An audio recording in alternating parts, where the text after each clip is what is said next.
जैसा कि हम जानते हैं कि प्लास्टिक हमारे स्वास्थ्य के लिए अत्यंत हानिकारक है। प्लास्टिक के उपयोग पर हमें प्रतिबंध लगाना चाहिए, जिसके लिए हमने और हमारी टीम ने मिलकर एक मॉडल प्रस्तुत किया है। ये प्रोजेक्ट जलते हुए प्लास्टिक से निकलने वाली गर्मी को बिजली में बदलने के लिए हीटिंग बटन का उपयोग करती है और कार्बन आधारित स्याही बनाने के लिए धुएं को फिल्टर करती है। बचे हुए राख को कंक्रीट उत्पादन के लिए फिर से इस्तेमाल किया जाता है, जिससे शून्य अपशिष्ट सुनिश्चित होता है और ऊर्जा उत्पादन, प्रदूषण नियंत्रण और पुनर्चक्रण को एकीकृत करके यह एक स्थायी समाधान प्राप्त करता है। जैसा कि हम जानते हैं कि प्लास्टिक हमारे स्वास्थ्य के लिए अत्यंत हानिकारक है। हमें अपने आप को सुरक्षित रखने के लिए जितना हो सके उतना प्लास्टिक का उपयोग नहीं करना चाहिए। अत्यधिक विचार करने पर मैंने प्लास्टिक को नष्ट करने का उपाय सोचा। इसके बारे में मैंने पहले ही बता दिया। इससे प्लास्टिक नष्ट हो जाएगा और जलाने पर प्रदूषण भी नहीं फैलेगा। इस मॉडल को बनाने में मेरी टीम ने मेरी बहुत मदद की।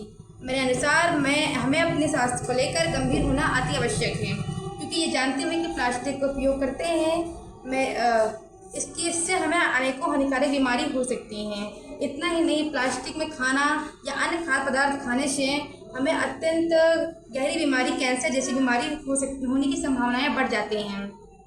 हालांकि सरकार द्वारा प्लास्टिक पर प्रतिबंध लगाने के लिए लोगों को प्रोत्साहित किया जाता है, लेकिन फिर भी लोग प्लास्टिक का उपयोग करते हैं और प्लास्टिक का उपयोग करने के बाद उसे तालाबों, नदियों या अन्य जगहों पर फेंक देते हैं, जिससे प्रदूषण बढ़ने के साथ साथ कुछ बेजुबान जानवरों को भी अत्यधिक समस्या का समाधान करना पड़ता है।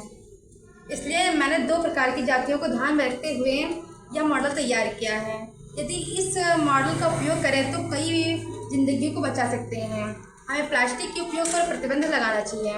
अगर हम प्रयोग कर भी रहे हैं तो हमें इस मॉडल का प्रयोग करना चाहिए, जिसमें हम प्लास्टिक को जलाकर प्लास्टिक को नष्ट कर देंगे और धुआं भी फिल्टर हो जाएगा, जिससे पर्यावरण प्रदूषण भी नहीं होगा।